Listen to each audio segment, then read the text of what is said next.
Hey guys, welcome to another gear chat with husband and wife outdoor life. This is Ashley here, coming to talk to you a little bit about our first aid kit and what we carry. It's a good idea to go through your kit every once in a while, pull out some, any of the expired items, especially if you carry medications. I was just doing that for an upcoming trip, so I thought I would do a quick video to show you what exactly we carry in our first aid kit. So you can buy pre-made kits off, off the shelf at the store, and it has just about everything and then some that you would ever need for a trip. I would suggest, though, taking those, going through them, making sure you know how to use everything in the kit, and also kind of customizing it to fit you and your hiking partners and what you might need individually. So we actually made our kit on our own. Have a lot of first aid supplies just laying around the house, so it was pretty easy just to toss it all together and make a quick little kit just for ourselves. So the number one thing that we put in the kit here is an emergency first aid guide by the American Red Cross. This is an older edition of some just basic instructions like CPR, what to do if somebody's choking, what to do if somebody's having an allergic reaction, cardiac arrest, so on and so forth. I am a trained and licensed EMT, but not everybody in my hiking party is. So if you're not trained, this is a good option to have, or if a couple of your members of your party are not trained, you might want something just real basic and simple. If something truly does happen that is an emergency, sometimes people tend to panic. And if they have a little guide to follow, especially if they don't have enough cell service to call 911, this could offer a little assistance and maybe get you out of a situation that could be pretty awful. So it's a good option for somebody who's looking for just a little extra information. So a lot of these come with like pre-made first aid kits. I'm not entirely sure where I got this from, actually. But it's good to have. So it's a little comfort to me to know that everybody in my group then has the same base of knowledge on first aid and basic treatment. So and then you can kind of see everything else laying around here. The bag here, this is just a generic bag from Outdoor Research. It is waterproof. It is a roll top snap bag, pretty small, about the size of my hand, maybe a little bit bigger. So we use this to contain everything. We always keep it in the same spot in my pack, and everybody in the hiking party knows where it is, just in case. Next up is a backup fire starter. We always carry a lighter, a full lighter. It's just a mini Bic. It's a good idea to have these in a little Ziploc baggie so they don't get wet. They do stop functioning if they get really wet, so always have a backup fire starter. I typically carry 2 on our trips, one in our food kit and one in our first aid kit. If you watch my cook kit video, you'll see there's actually 2 lighters in there, but we actually only ever bring a total of 2, so it's a good idea to have one in your first aid kit. Some items that don't necessarily go in our first aid kit but are part of our first aid or part of our own safety are these items here. These actually strap either to our backpack straps or go in our hip belt pockets just for easy access. This is a multi-tool. This is the only actual tool we ever bring backpacking. It's got scissors and a knife and a couple other useful tools. It's pretty lightweight, but I just put it on a little mini carabiner and just clips to one of our packs. So it's actually a Gerber dime, so fairly lightweight. It's got a lot of functionality. I use the scissors on it more than anything else. So this is all you'll ever need. You don't need a big gigantic knife, you don't need a saw, you don't need an axe. This is maximum. This is all you're gonna have to use. Chapstick. This is a mainstay in my hip belt pocket. I use chapstick all the time. I have chronically dry lips. It's a good idea to have this, especially if you're in windy or cold situations. Keep your lips healthy. This is a mainstay in Matt's pack. Tums, he keeps it right in his hip belt or shoulder pouch. Easy access. Backpacking food can give you a lot of indigestion, so get some chewable tablets to save your tummy. This is just kind of a luxury item here. This is our temperature gauge or thermometer. We hang it on Matt's pack, especially on winter trips, just more out of curiosity to see how cold it is outside, so it's not a necessary piece of equipment, but it is kind of helpful to know what the degrees outside is, and it does come in both Fahrenheit and Celsius, so, and pretty lightweight. We also carry a compass. We always carry a compass. In fact, both Matt and I each carry one. Mine's still attached to my pack, so I didn't pull it out to show you. But Matt just attaches this right to his hip belt. It's a good idea to have a compass. In fact, everybody should carry one, including this and a paper map, so you know where you're at, and you can always find where you're at, and know how to use it. Don't just bring it out. Make sure you know how to use it. Up next is a small Ziploc baggie full of some bandages. You don't need to bring a ton, just bring a couple, 1 or 2 of each size. If you have a bleeding problem that requires more than just a couple bandages, you better be calling for help anyway, so you don't need a ton of bandages. So some moleskin. I do also carry Leuko tape. I'm actually out of it right now, so I need to purchase some before our next trip, but I do tape the bottom of my feet to prevent blisters, and I can talk more about that when we go over footwear care, but I do bring some extra moleskin and just some small squares. Small variety of bandages in different sizes, and then inside here is also a suture kit. I do know how to actually suture, so if you do know how, it's a good idea to carry one in case somebody has a cut that maybe is bleeding too much and the bandage isn't going to cut it. So, you know, if you know how to use one, carry it. If you don't know how to use it, there's no point in bringing it. In addition to the smaller bandages, we do bring one ABD pad. This is basically like a giant piece of gauze. It absorbs very well, so it's good to have if you have a big bleeding wound, and it's very lightweight. I only bring one. It's a 5x9, just in case. I've never actually used it, so just an option to have in your kit. I bring a triangular bandage.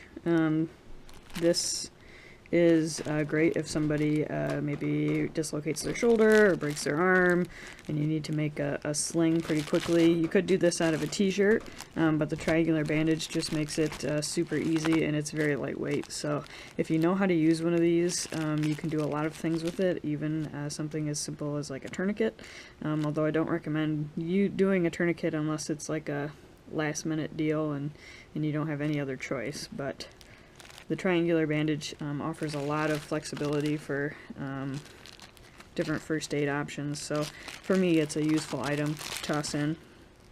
But definitely look up how to use these. There's videos online that you can see how to fold it properly to make a sling, and you can make it fairly quickly with these. So they are 40 by 40 by 56, and there's only one in here.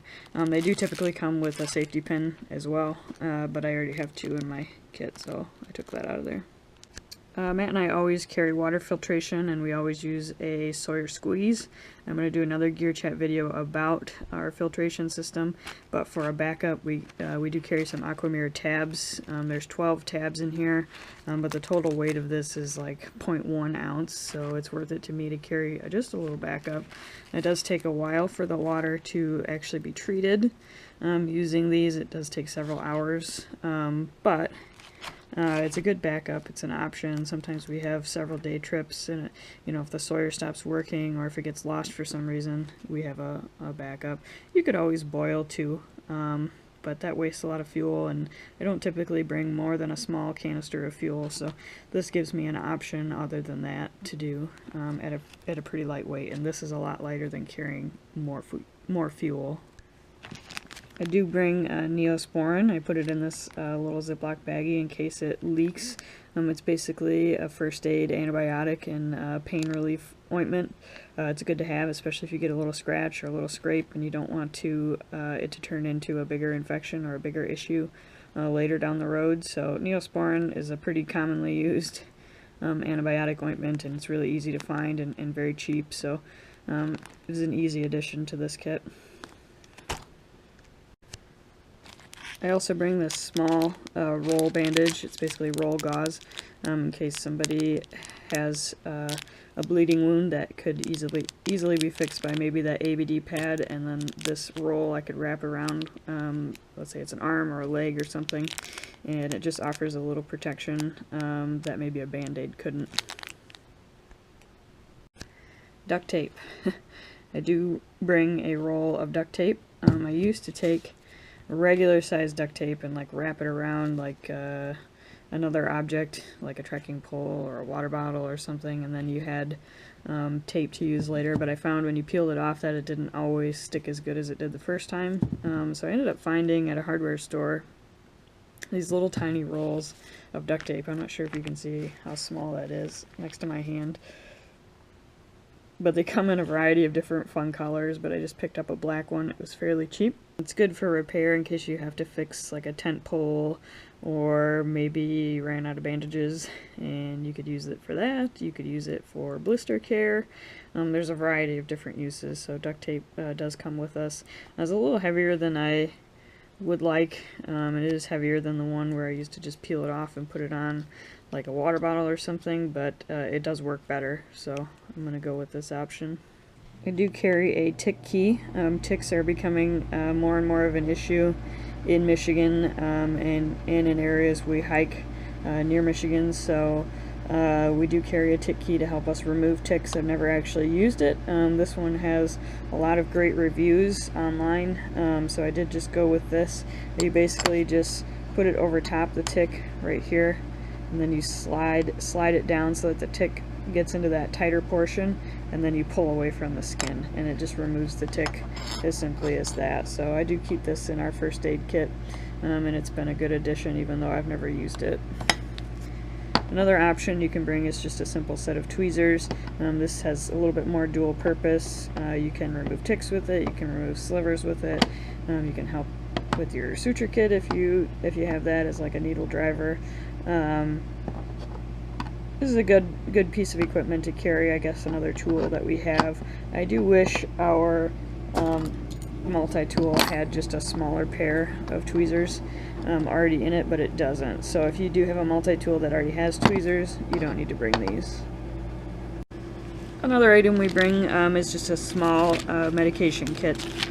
So inside basically ibuprofen, antidiarrheals, Advil, Tylenol, Excedrin, just simple basic meds. You don't need a ton of every kind. I'm actually going to take some of these antidiarrheals out. I brought a larger package for a trip we did out of the country, so I'm going to pare these down and probably only carry one or two now that we're back in Michigan, so and we're more familiar with the waters and the foods here. So but this smaller baggie in here that has the Advil, Excedrin, Tylenol, this basically stays in here, and I do keep track of the expiration dates.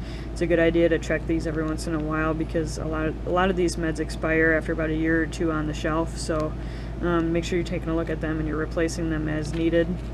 I also have two Benadryls in here, 2 or 3 Benadryls. Good idea in case somebody gets into something maybe that they're allergic to, that they didn't know, maybe in a food product they've never tried before, or maybe they get stung by something. It's good to have Benadryl, so I do have a couple of those in there. Should have a small assortment of meds, but obviously you don't need to bring the entire bottle. If you are not familiar with the instructions on the different meds, it's a good idea to cut those off the box so you have them, so you know the dosage and whatnot. I was not familiar with the antidiarrheal and I've never used one, so I did cut those out, and I brought it along because the dosage is kind of depends on the symptoms, so I brought that just in case we ever needed it. So if you're not familiar, cut out the instructions so you know what to do in the case of an emergency, or if you needed to use the meds, you know exactly what dosage to use. In addition to having first aid gear for ourselves, we also have first aid gear for our equipment. Talked about this in one of our other gear chat videos, but it's essentially a patch kit for our sleeping pads, some Cuban fiber repair tape for our tarp, and then some like textile glue for the sleeping pads. So if you want to know more about this, just watch that video, but basically it's a repair kit for our gear. In addition, I also have a single zip tie and a couple safety pins to repair just basic gear repairs in the field. And lastly, I plan to talk a little bit more about this in our navigation gear chat, which is coming up. But this is our Delorme inreach GPS unit. It also basically is like a satellite texting phone, and it also has an SOS feature, which you might be familiar with if you know anything about the Spot or Delorme products. Search and rescue basically is at your fingertips right here, and you always have service because it works off of satellite iridium satellites, so you can contact people pretty much anywhere. I took it all over Europe, and I took it everywhere I can think of in Michigan, and it's got a lot of fun features like tracking, so you can track your route, and then when you get home you can go online and see exactly where you've been. And I'll show you a couple snapshots of a few of our tracks in this video so you can take a look.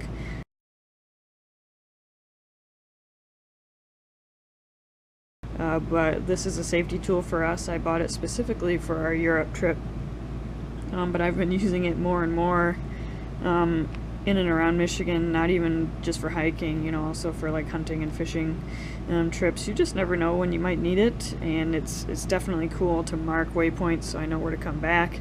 If I find like a cool campsite, but we were planning on doing more miles or something, I can mark it for a later trip, which is awesome. So, and it's obviously got a compass and an altimeter and everything else that a normal GPS unit would have.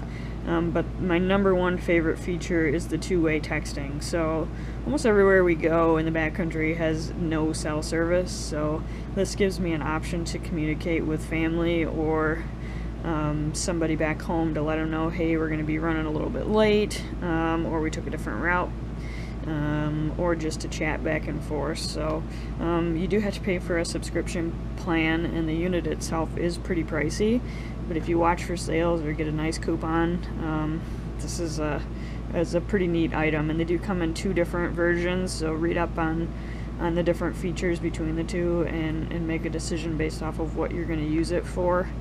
This is the orange one here, which I believe is a higher up package, and I've been very, very happy with it. I did put this case on it.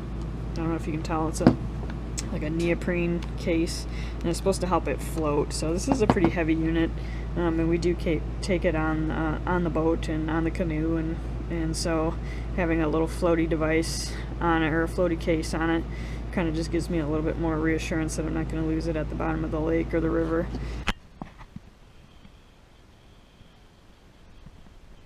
Day 2 on the river. Captain Matt.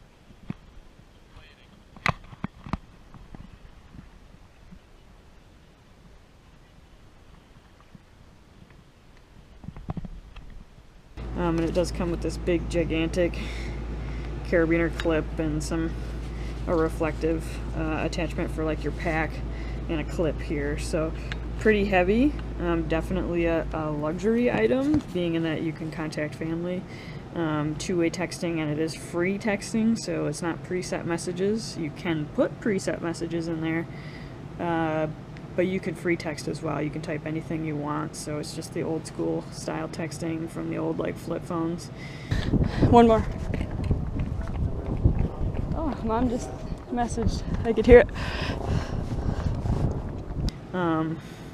But yeah, it's a good unit. I will talk more about it later in our navigation gear chat, but this is an item obviously that you could use in the event of an emergency or first aid because of the SOS feature. And this is what it looks like all packed up. This goes on the top of my pack so that it has contact with the satellites, because I use it for the tracking.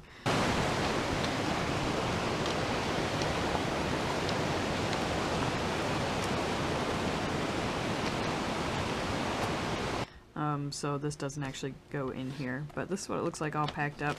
It does have the roll top closure, so it stays waterproof, and that's it. And I guess the only other thing I wanted to talk about was every time you go on a trip, you should leave a plan with somebody you trust back home. Definitely tell somebody where you're going to be, your exact route, your planned campsites, as much information as you can tell them. I even go as far as to let them know like what clothing I'm wearing, what color my backpack is, where the trailhead is, where I plan to stay overnight, so on and so forth. So have a family member or a friend that you can trust, receive that information from you before you leave. That way, if for some reason you don't check back in or you don't come back, somebody is looking for you. If you just leave and you don't tell anybody, nobody will ever know you're gone, so they're not going to know you're missing when you're actually missing. So make sure you tell somebody, leave them as much information as possible, and let them know, hey, if I'm running a day or two late, I'm going to try to contact you by cell phone. These don't contact the local authorities until, X amount of time. You don't want somebody getting worried just because you maybe got caught in a rainstorm and you were an hour late. But at the same time, make sure somebody knows exactly when you plan to return so that, they can be prepared if the event does happen where you end up needing search and rescue or somebody to come find you. So that's it, guys. Thanks for watching. Hopefully the next gear chat will be out sometime soon. I'm not sure which one we're going to do yet, but we are planning a bigger trip here coming up, so I should be doing more videos on that soon, and I should have those posted as well. So thanks for watching, and stay tuned for more. Thanks. Bye.